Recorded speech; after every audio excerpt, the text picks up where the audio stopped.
So we're brilliant in the basics: communication, valuation, returning calls, responding to inquiries. We'll look at the top 3 changes you can make to maximize your dollar, which will actually start to become a thing. We will create an in-depth market analysis tailored to your home and what your objective is with the sale. Some people want it sold now. Like, I showed a house yesterday, probably the 3rd showing I've done this entire year. It was actually, remember a couple weeks ago, I played a voice message for you guys. Guy called me like, hey, I'm selling my house. I had to go with another agent because he has the house I want to buy, and that was the only way that the seller would accept it being contingent on the sale of mine was if I worked with him. But I thought you were amazing because I repped the seller and he had his own agent, but I helped close the deal that wasn't closable. And he's like, hey, sorry I couldn't use you, but I just wanted to reach out and hopefully you have a buyer for it or something. I'd like to work with you again and give you some commission. Sweet. I showed that house yesterday.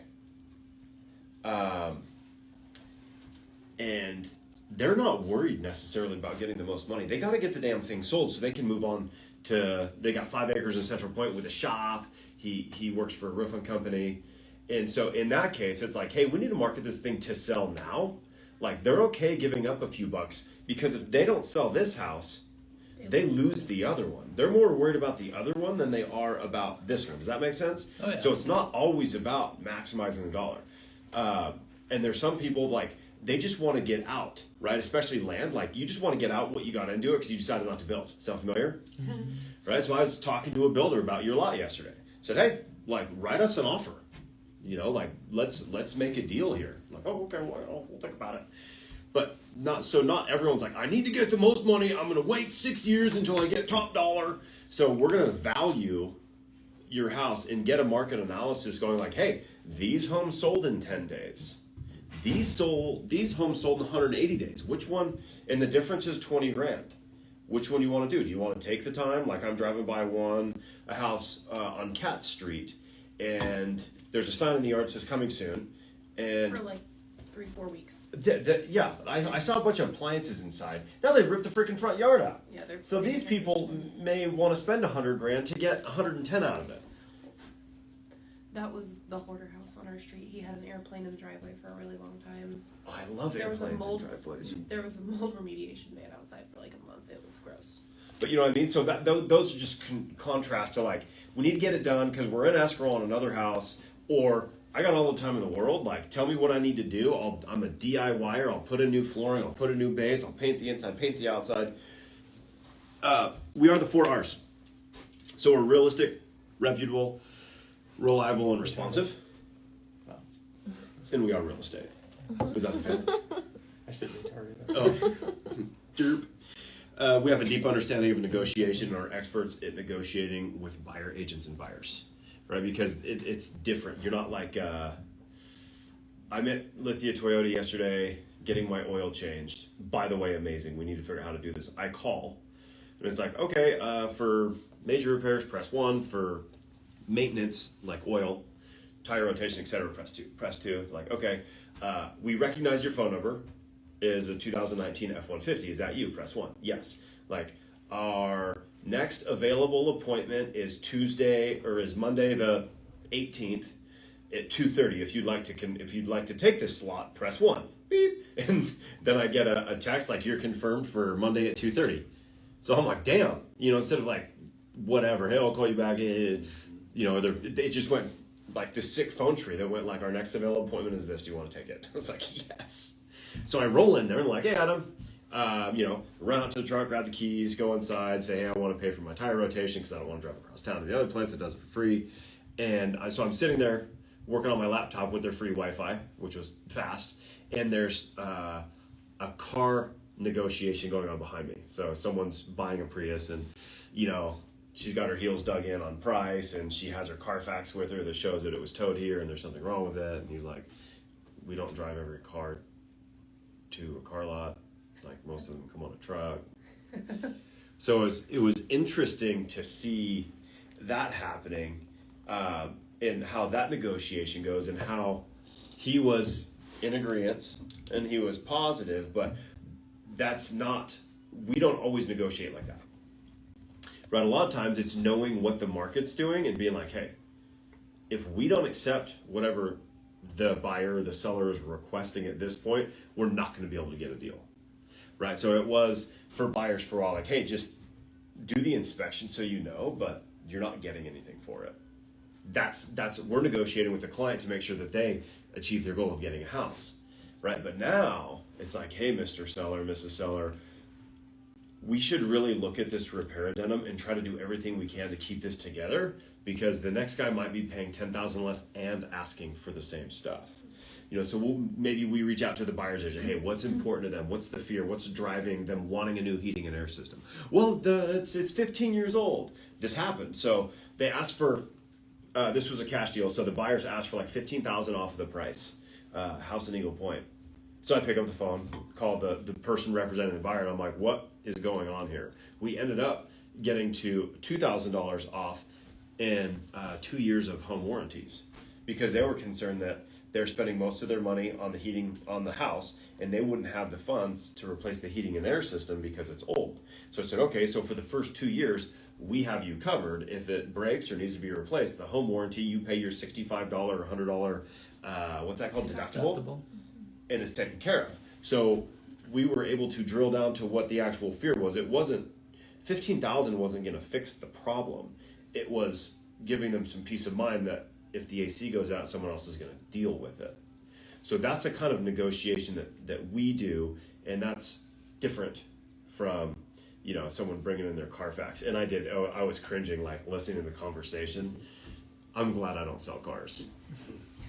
Yeah, you know, I'm a cash buyer. It's like, yeah, it's a $21,000 Prius.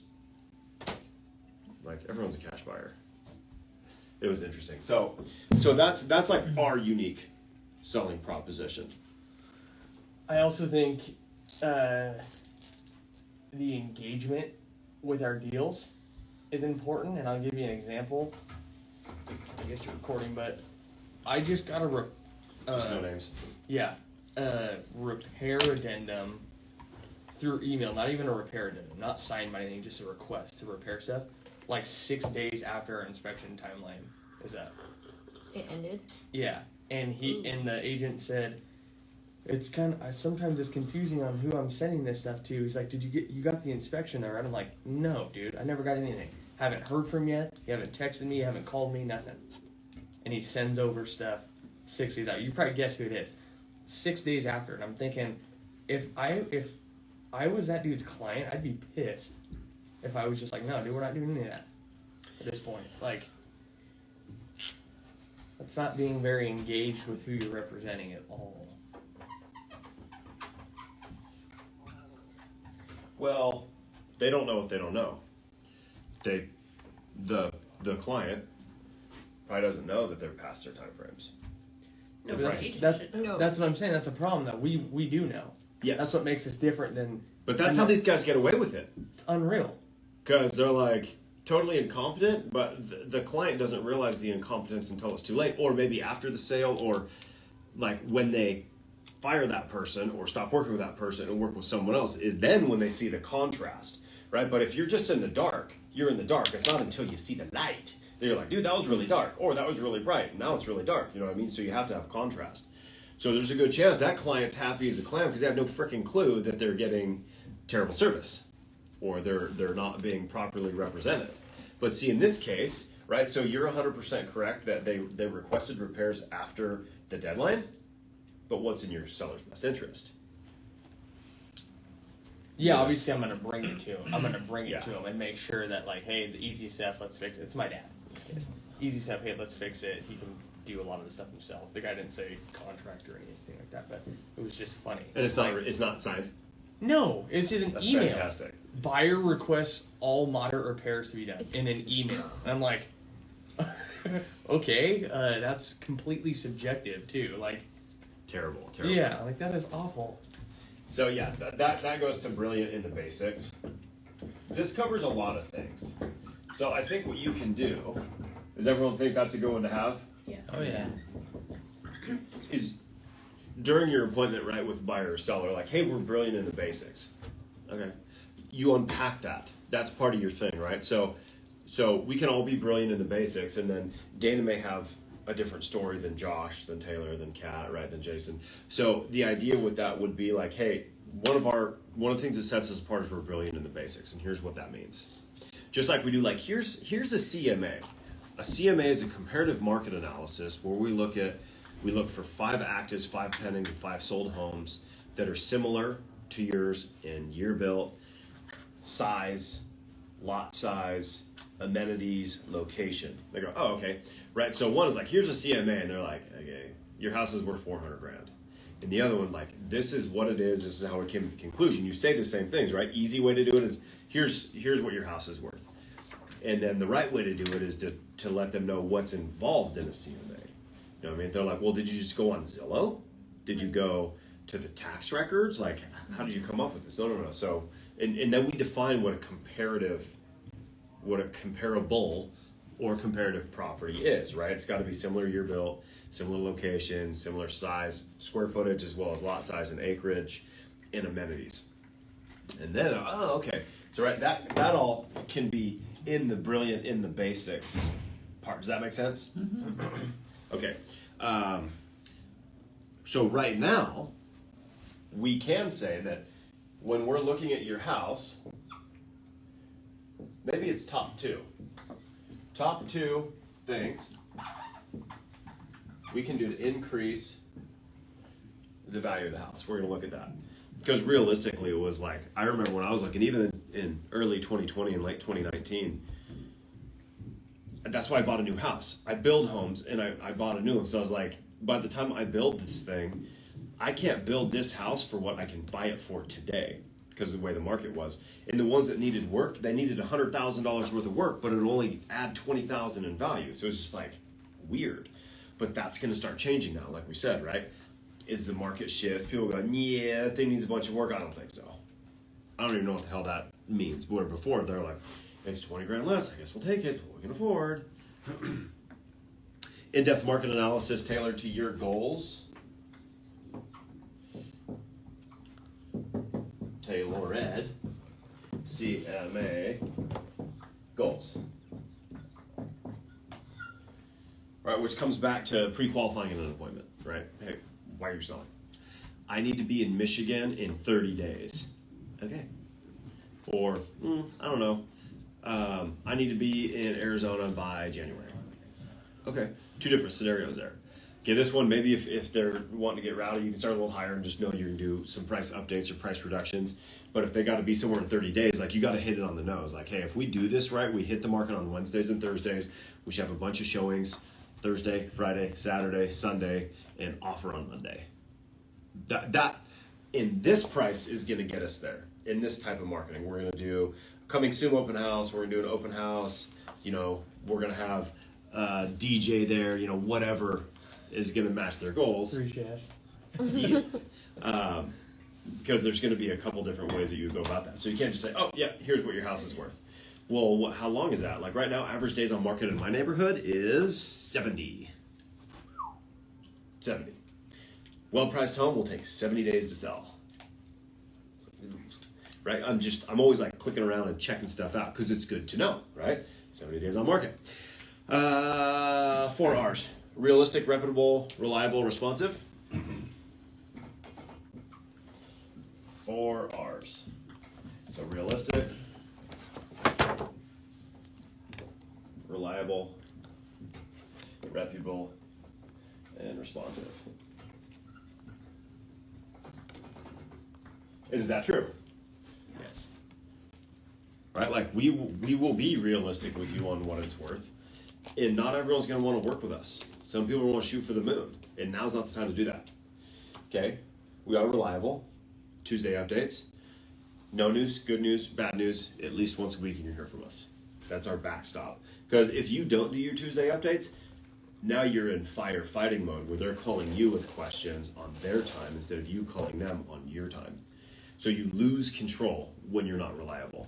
And I feel like that reliable one is a good one to break down for them, like you were saying, breaking down what a CMA actually is. Excuse me. The reliability, not only that we're going to call them on Tuesday and say, oh, hey, your inspection timeline's almost up. What do you want to do about the repair addendum?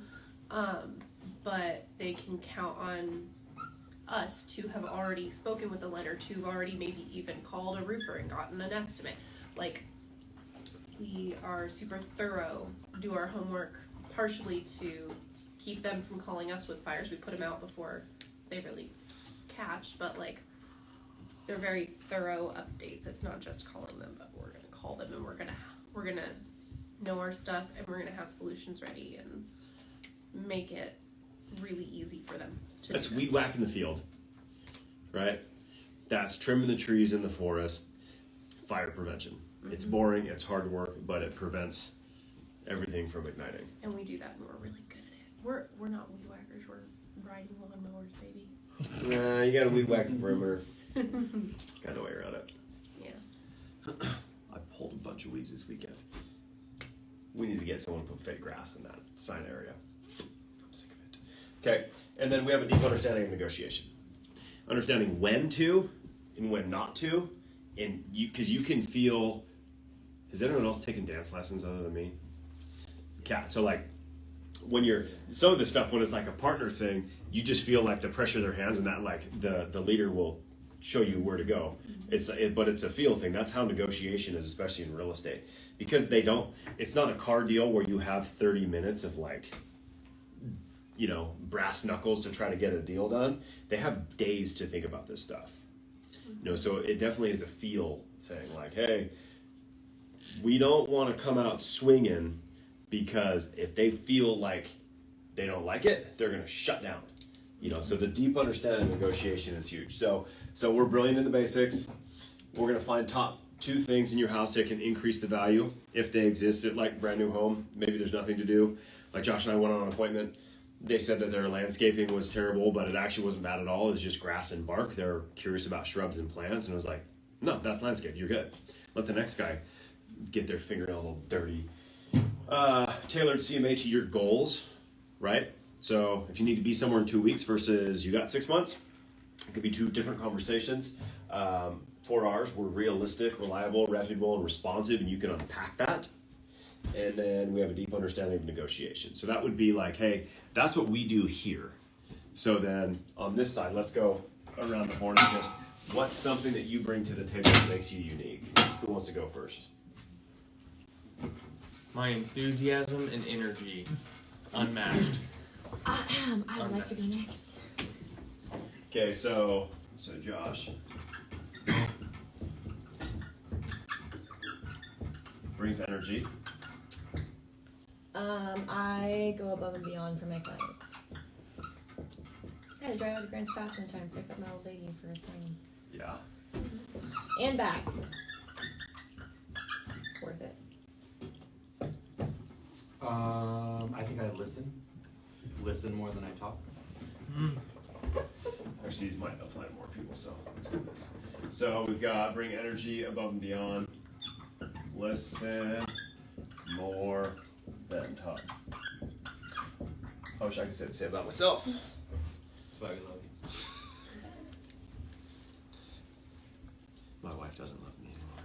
I talk too much. Kiki does though. Oh. Dr. Kiki.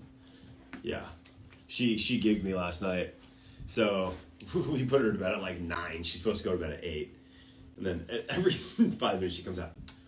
So I was thinking, and I'm like, I can't. She's like, using her. Where's my tweezers? And I'm like, dude, go to bed. Go back to bed. So then pretty soon she's like, can I sleep in your room? I was like, no, go to bed. And she has this big kitty pillow. And she's laying on the kitty pillow instead of like her pillow with her leg crossed. She's like, but I could sleep in my own room tomorrow. And I'm like, okay, fine. So we put her in our room. She has like a little sleeping bag and just put it on the floor. And then that's actually first time she actually slept in the sleeping bag. She normally sleeps on it.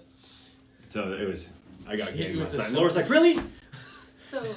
So maybe the thing is you don't want to be a car salesman because you can't even talk a toddler out of sleeping in your room. I'm a lay down. Yeah, I am. You're easy to sell. She hit you with That's why I don't a ask my child, bro.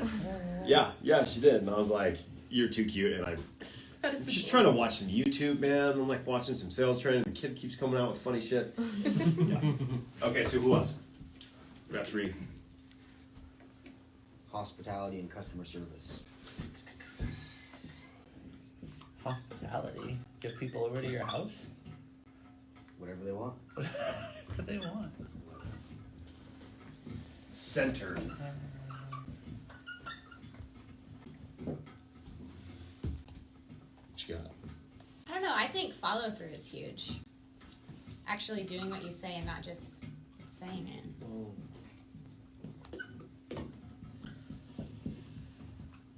I do what I say. That was someone told me. That's the key to parenting: is say what you mean and mean what you say. So don't threaten to beat your kid unless you're fully prepared to beat said child. So you hear that a lot. I've heard it. I'm gonna whoop your ass. And it's like you're not going to do that, right? So don't say that. It's bad. Or if you're like, oh God, here we go. They drilled holes in the spoon. Who else? What else? Kitty cat. Taylor. Right? Because you said you talk about work all the time. So So when I tell people about my work and why they should work with us, a lot of we do what we say, but just in general that we are the experts. We train constantly. We're constantly learning and actually in touch with the market. So that's a broken sprinkler.